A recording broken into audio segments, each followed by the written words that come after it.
Aujourd'hui, nous poursuivons notre discussion avec l'écrivaine Marwa Mohamed Mustafa sur son livre L'Égypte moderne, héritière de l'ancienne civilisation. Au cours de ce déclin, sous les 13e et 14e dynasties, les colons asiatiques prennent peu à peu le contrôle de la région du Delta pour finalement monter sur le trône d'Égypte sous le nom d'Akhyssos. Le Nouvel Empire est la période la plus prospère de toute l'histoire égyptienne après l'âge d'or, connu dans l'Ancien Empire. C'est une période de raffinement et d'évolution qui s'étale sur un peu plus de 5 siècles. L'initiateur de cette période est Ahmosis Ier, chasseur des Hyksos. Il va mettre en place les fondements du Nouvel Empire en compagnie de sa mère Lahotep et son épouse Ahmès Néfertari.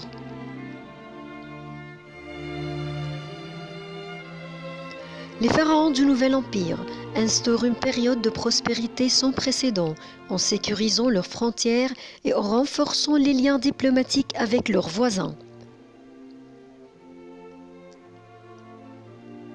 Les campagnes militaires menées sous Thothmosis Ier et son petit-fils Thothmosis III étendent l'influence des pharaons en Syrie et en Nubie.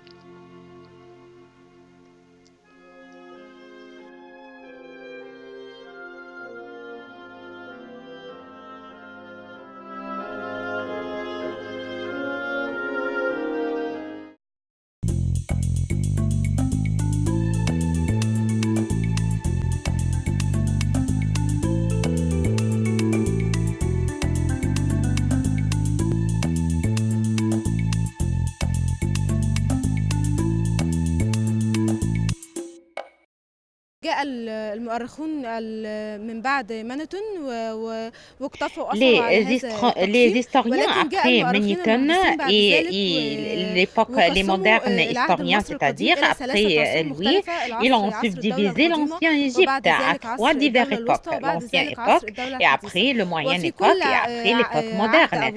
Et dans chaque époque, ils ont traité les familles également. Ils ont traité les familles citées par Manetho et qu'il avait enregistré dans son livre. Après cela, l'époque des Alexandrins et les Ptolémées, c'est l'époque grecque et l'invasion persienne à l'Orient en 4e et 5e siècle avant le Jésus-Christ.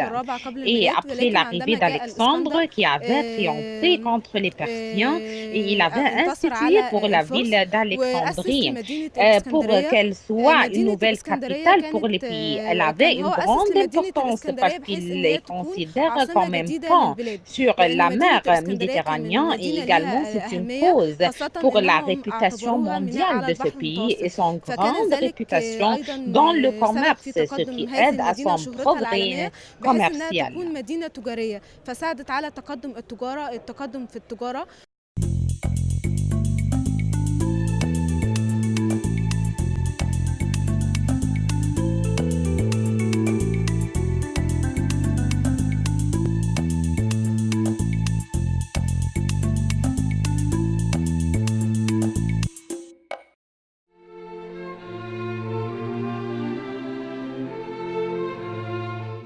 Les pharaons du Nouvel Empire commencent une campagne de grande envergure pour promouvoir le dieu Amon, dont le culte est basé à Karnak.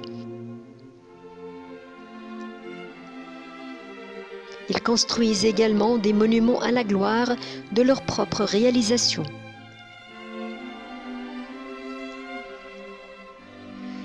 La pharaon Hatshepsut utilise ce type de propagande pour légitimer ses prétentions au trône. Son règne a été marqué par le succès de ses expéditions commerciales vers Ponte. Par un temple mortuaire élégant, une paire d'obélisques colossales et une chapelle à Karnak. Cependant, malgré ses réalisations, le neveu et beau-fils d'Hatchepsout, Thoutmôsis III, cherche à effacer son héritage vers la fin de son règne, peut-être en guise de représailles pour avoir usurpé son trône. Vers 1355 avant Jésus-Christ, la stabilité du nouvel empire est menacée. Comme Amenhotep IV monte sur le trône et impulse une série de réformes radicales et chaotiques. Changeant son nom en Akhenaton, il promeut le précédemment obscur dieu soleil, Aton, comme divinité suprême et supprime le culte des autres divinités. Il transfère la capitale à Akhetaton et fait la sourde oreille aux affaires étrangères, tout absorbé qu'il est par sa nouvelle religion.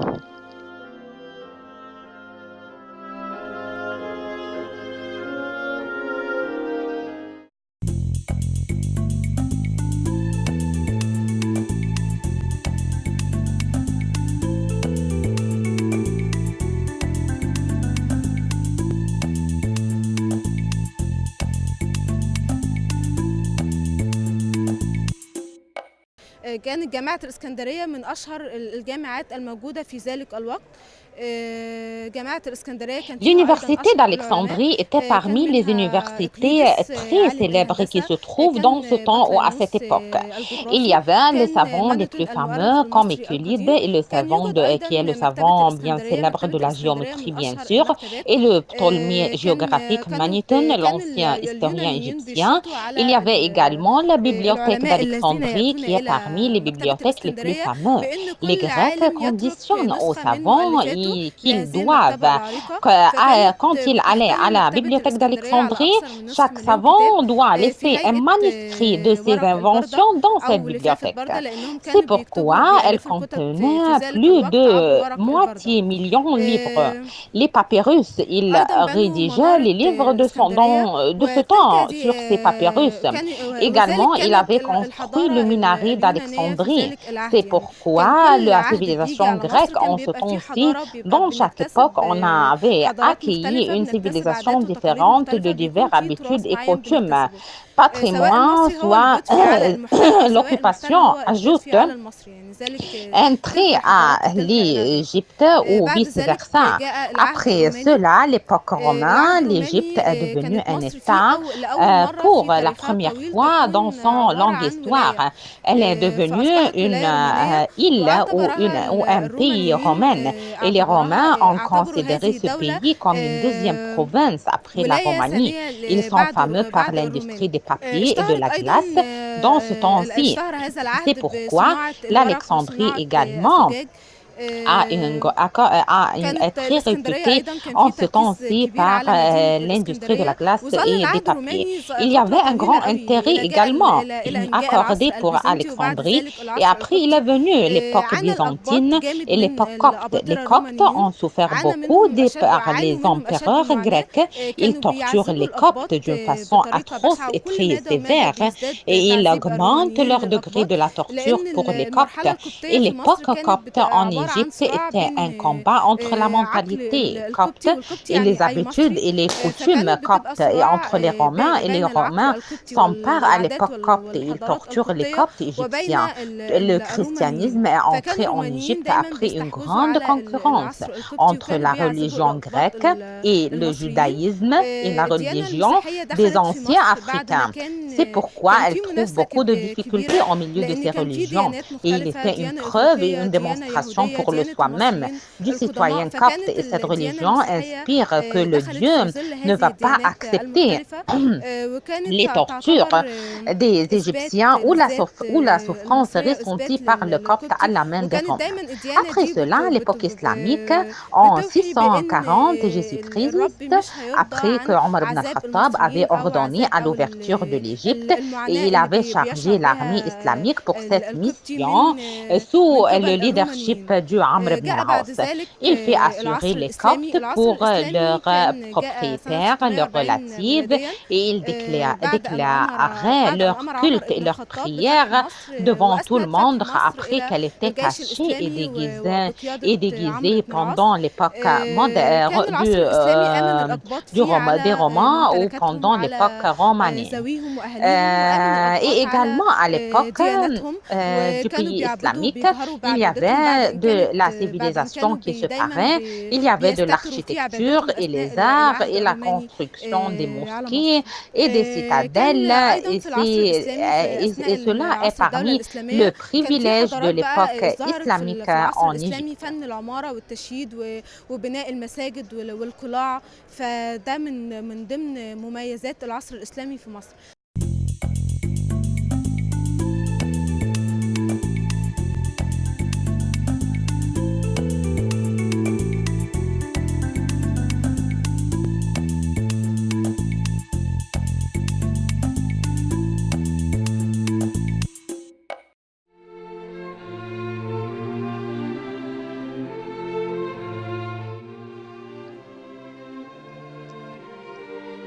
Après sa mort, le culte d'Aton est rapidement abandonné et les pharaons ultérieurs, Toutankhamon, Haï et Hormoeb, effacent toute référence à l'hérésie d'Akhenaton,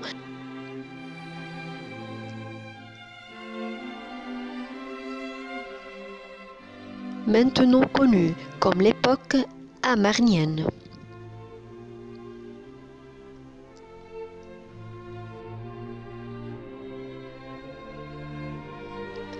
Vers 1279, Ramsès II monte sur le trône et continue à construire des temples, à ériger de nouvelles statues et obélisques.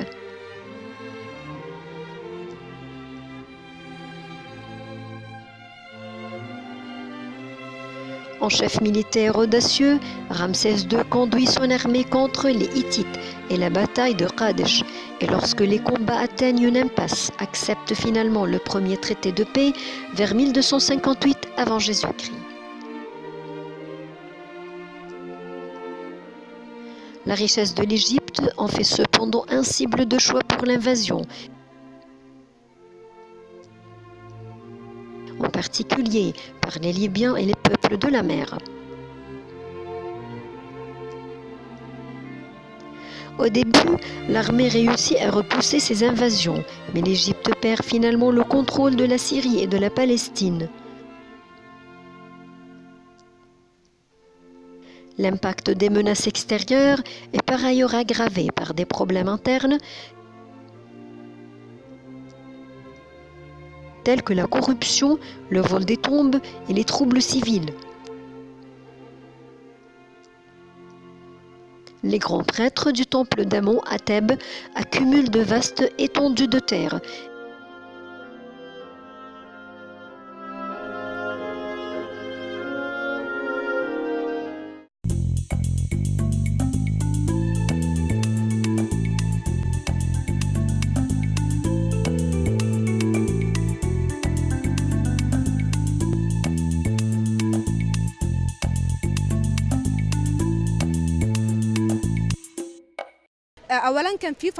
Il y avait de diverses périodes en Égypte, l'époque fatimide et ottomane, Toulani, individuelle, ayoubide, la fondation des Mamelouks en Égypte après les Ottomans.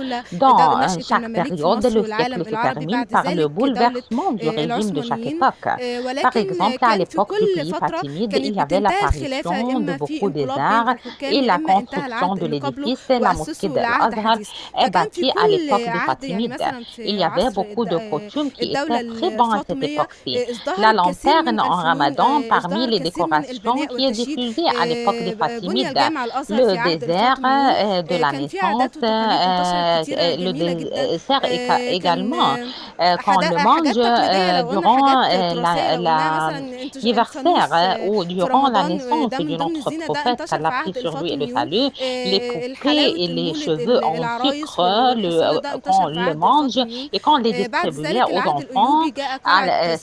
Tout cela est pareil à l'époque fatimide et après l'époque ayoubide et la fondation de la citadelle de Salah ad-Din al-Ayyoubi. Et cela est parmi le patrimoine qui nous acquis en outre l'art qui est apparu dans cette période.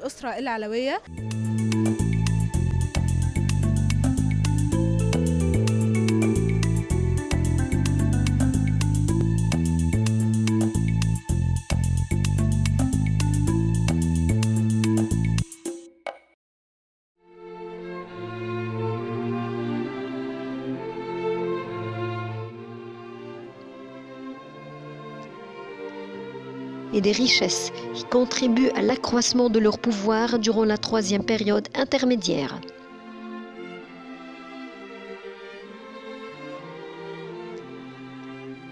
La conquête perse de l'Égypte.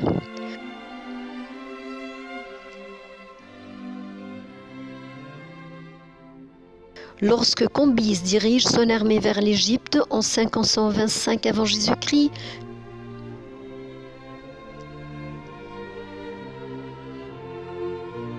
le pays est dans une situation critique.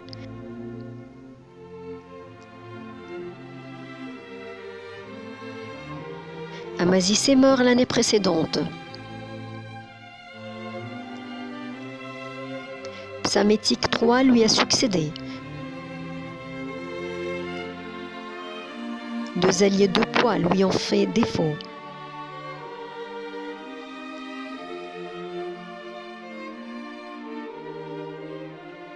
Polycrate de Samos, le maître tout-puissant des Cyclades, a rejoint Cambyse, ainsi que Phanès d'Halicarnasse, un important mercenaire, chef des troupes guerrières du pharaon et ayant une grande connaissance de l'Égypte.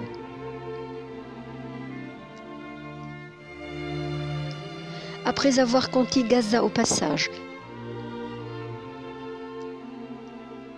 qui servira de tête de pont à toutes les campagnes vers l'Égypte, l'armée perse traverse le Sinaï avec l'aide des tribus arabes. L'armée égyptienne s'est massée à Péluse, porte d'entrée de l'Égypte. Après un long siège, les Égyptiens sont obligés de se retirer à Memphis.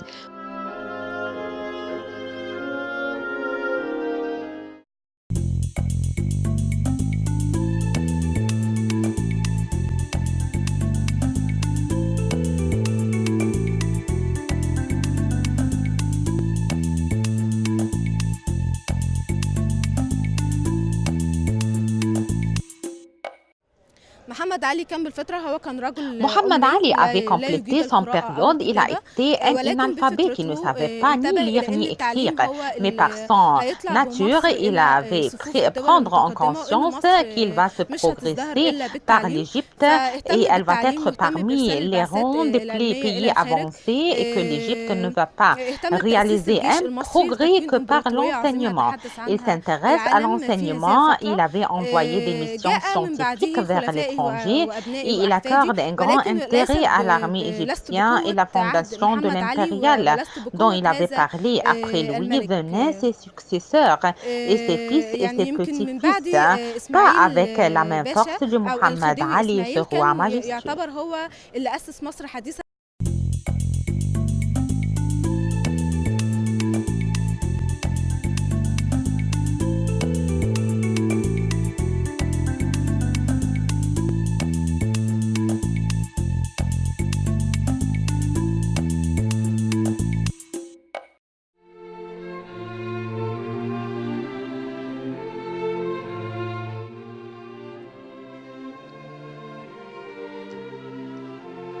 Où ils sont de nouveau assiégés.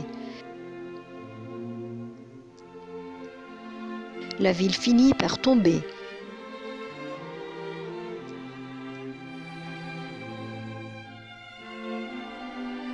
Psamétique III est capturé et Cambyse entre en vainqueur dans la capitale.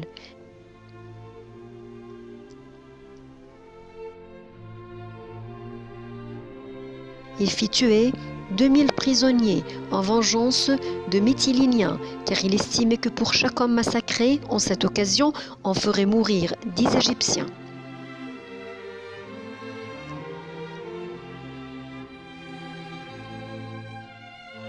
Comme Cyrus avec l'empire des Mèdes, Cambyse reprit à son compte les conquêtes en cours de l'Égypte vers la Cyrénique et vers l'Éthiopie.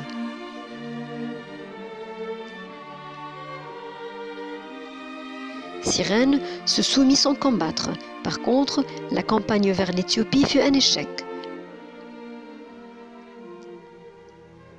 Les troupes phéniciennes de l'armée perse refusèrent de s'attaquer à Carthage. Et l'expansion de l'empire perse sous Cambyse s'arrêta.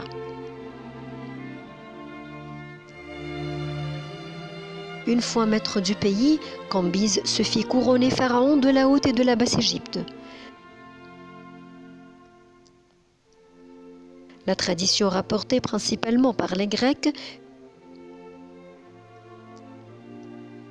fait de Cambyse un homme au bord de la folie, tyrannique et cruel.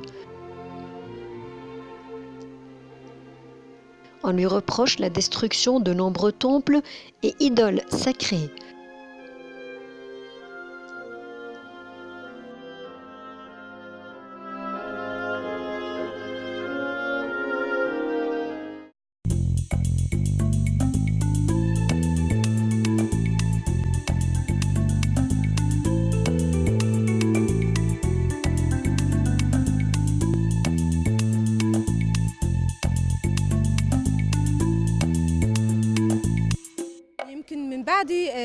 Après lui, Ismaïl Bécha ou le calife Ismaïl qui se considère, il est lui qui avait institué l'Égypte moderne après Mohammed Ali à travers l'époque de la Renaissance qu'il avait institué ou fondé. Il avait établi le premier conseil du peuple à l'époque de l'Égypte moderne.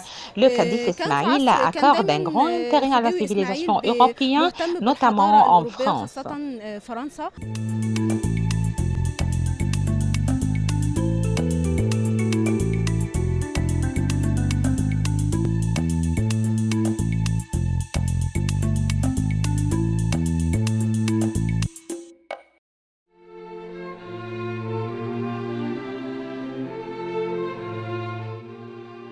Le massacre d'une grande partie de l'élite, aussi bien égyptienne que perse, le meurtre du taureau Apis, dont il aurait flagellé le cadavre. Il est clair que les Égyptiens ont été particulièrement choqués par le débordement et les pillages de l'armée perse, mais il ne semble pas qu'il y ait eu une volonté de destruction systématique des temples. L'époque hellénistique. En 332, l'Égypte fut aisément conquise par Alexandre. Et après sa mort, au milieu de l'anarchie, Ptolémée, gouverneur d'Égypte, changea son titre en celui de roi et fonda un nouveau royaume. Sous la domination grecque, qui se caractérise par le règne de Ptolémée, Alexandrie devint le centre d'un mouvement intellectuel important. Les arts, les sciences, les lettres, le commerce y fleurirent. La navigation sur le golfe arabique et l'océan Indien, les explorations à l'ouest et au sud firent rayonner dans le plus lointain pays la gloire de la ville d'Alexandrie et des Ptolémées. Une bibliothèque y réunit toutes les œuvres de l'esprit humain. C'était tout pour la première partie de notre discussion avec l'écrivaine Marwa Mohamed Mustafa sur son livre « L'Égypte moderne, héritière de l'ancienne civilisation ».